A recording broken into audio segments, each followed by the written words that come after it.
Vamos ver um segundo exemplo usando switch case. Implemente um programa que leia uma letra, informe se ela é uma vogal ou consoante. Tá? Lembrando, né, quais são as vogais e as consoantes. Antigamente, né, antes da inclusão do Y, W e o K, as vogais eram A, E, I, O, U e as consoantes as demais. Com essa inclusão dessas novas, o Y ele é considerado uma vogal agora e o W depende muito da aplicação, então ele pode ser considerado vogal ou consoante. Então, vamos ver como é que seria nosso programa usando o switch case para esse caso.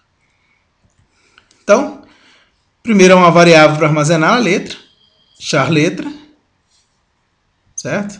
E o que nós vamos fazer agora? Vamos solicitar a pessoa para digitar uma letra do alfabeto. Então, digite uma letra minúscula do alfabeto. Por que minúscula? Porque lembrando que a minúscula e maiúscula faz diferença na linguagem C. Então, a gente pede minúscula para não precisar processar com maiúscula. Ou então usar algumas funções que nós vamos ver depois para transformar letras maiúsculas em minúsculas e assim por diante.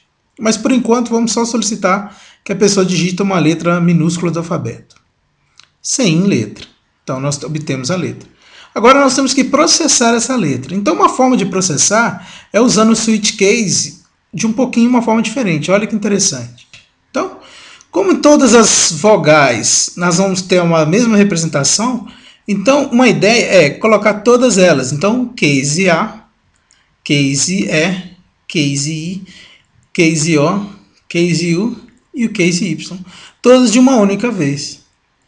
E só depois de colocar todas elas, eu coloco aqui a letra, né? Caso uma dessas, a letra é uma vogal.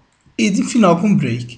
O que é interessante é que se a pessoa digitar A, ela entra aqui e vem processando todas elas até chegar aqui e apresentar. Se a pessoa digitar E, a mesma coisa, e assim por diante. Então, se a pessoa digitou O, ele vai, depois que ele encontrou o O, ele vem até aqui, apresenta a letra e dá o break para a gente. Tá?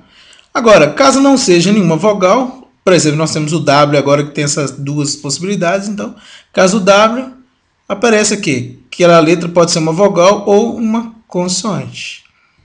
E o break, né? E por fim, caso não seja nenhuma dessas situações acima, a gente fala que ela é uma consoante. Tá? E fechamos o switch. Então, ela é uma aplicação bem interessante. Vamos ver como é que funciona, né? Então, nós temos a memória e o console. Então, primeiro alocamos a memória, a variável letra. Pedimos a pessoa para digitar uma letra e vamos falar que a pessoa digitou a letra I. Se a pessoa digitou a letra I, então como é que funciona o switch? Switch letra I. Ele vai vir procurando. É o I? Não. É o I? Não. É o I? É. A partir do momento que ele é o I, ele vem processando as linhas sem comparar até chegar no break. Então, ele vai vindo, vai vindo. Chegou aqui, apresentou na tela a letra I é uma vogal, dá o break e o break faz o salto para o fim. Então, veio para o final, retornou. Então, da mesma forma que o I ele caiu aqui, qualquer uma dessas letras ele vai entrar aqui e depois vai vir descendo até achar um break, executando todas as instruções até achar um break. Então, é uma aplicação interessante quando nós temos 2 ou 3 casos que eles tenham as mesmas instruções. Eu posso agrupá-los e eles vão executar a mesma situação. Tá? Então, vamos ver um segundo exemplo aqui, um teste 2. A mesma coisa, alocamos a memória letra. Pedimos para a pessoa digitar agora a letra C. Então, o que ele faz? Vem switch letra. Vai tentar casar.